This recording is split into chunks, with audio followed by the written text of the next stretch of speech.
Dan ngeri sebenarnya ini Pak. Ya.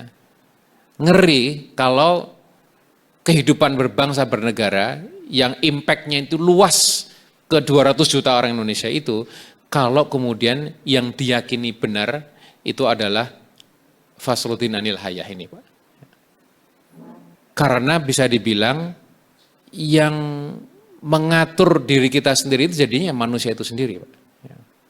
Karena agama, aturan Allah itu hanya untuk urusan pribadi, maka begitu masuk urusan publik, ya terserah yang punya pemerintahan gitu. Siapa yang lebih kuat dibandingkan yang lain gitu. Dia yang punya kuasa, dia yang punya aturan jadinya. Kalau sudah itu yang terjadi, maka hampir pasti yang terjadi adalah kerusakan. Hampir pasti yang terjadi adalah ketimpangan, ketidakadilan. Manusia itu atau kalau sudah diserahkan punya kekuasaan terserah manusianya karena ini adalah kedaulatan milik rakyat. Rakyat itu bukan entitas yang suci Pak. Ya enggak Pak? Rakyat itu bias Pak. Biasnya bisa macam-macam, bisa bias kepentingan bisnisnya, bisa bias etniknya, bisa bias agamanya, bisa bias kedaerahannya gitu.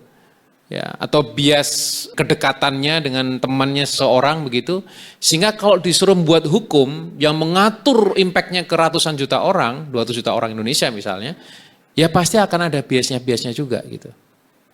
Dan itulah kenapa kemudian menjadi berbahayanya yang namanya pemahaman sekularisme tadi itu. Itu pertama Pak, struktur ide itu menjadi penting banget Pak.